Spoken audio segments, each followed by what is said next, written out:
আসসালামু আলাইকুম, সবাই কেমন আছেন? অনেক দিন পর আসলে আজকে ভিডিও শেয়ার করছি। আর বিড়ালটা দেখে নিশ্চয়ই অনেকেই অবাক হচ্ছেন যে আমি ফ্ল্যাটের ভিতরে বিড়াল কিভাবে রাখছি। আসলে বিড়াল ফার্স্ট অফ অল আমি খুব পছন্দ করি, অ্যান্ড সেকেন্ডলি আমার বাচ্চার জন্য আমি বিড়াল রেখেছি, কারণ আমার বাচ্চাও একটা কম্প্যানিয়ন একটা বিড়াল ভীষণ পছন্দ করে জশুয়ার জন্য।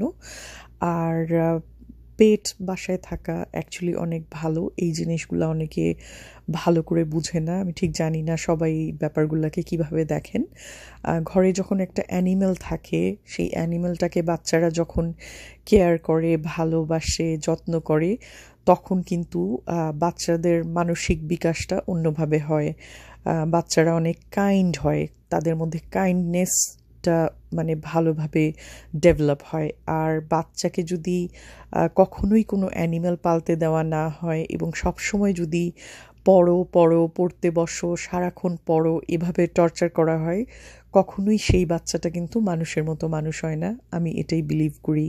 সেই বাচ্চা শুধুমাত্র সার্টিফিকেটই দিতে পারে, আর অন্য কোনো কিছু দিতে পারে না। তো বাচ্চাকে মানুষের মতো মানুষ করতে চাইলে অবশ্যই আমি মনে করি যে কোনো ধরনের পেট অবশ্যই দেওয়া উচিত, হোক সেটা কোনো বিড়াল অথবা পাখি অথবা যে কোনো কিছু। এবং আমি মনে করি যে অল্প কিছুদিন পাখি রেখে বাচ্চার হাত দিয়ে সেই পাখিটাকে ফ্রি করে দেওয়া উচিত। তাতেও বাচ্চার অনেক কিছু শেখার আছে। এই ধরনের পজিটিভ বিষয়বস্তু চিন্তা করেই আসলে বাসায় বিড়ালটা আমি রেখেছি। তো বিড়াল নিয়ে খুব ভালোই সময় কাটছে আমাদের, আলহামদুলিল্লাহ।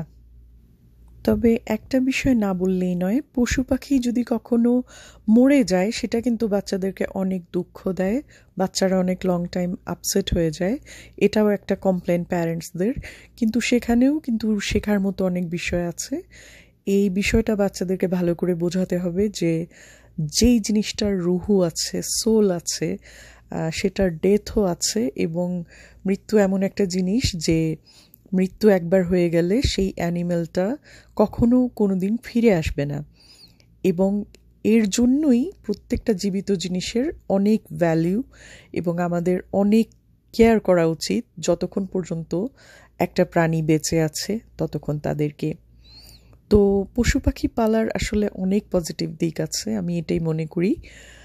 আর ইউষা জশুয়া সবসময় পেট রাখতে অনেক পছন্দ করে। ইউষার একটা দারুণ সুন্দর পেট ছিল, সেটা একটা টার্টল।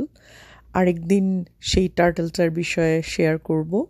তো সবাই ভালো থাকবেন, আজ এখানেই বিদায় নিচ্ছি।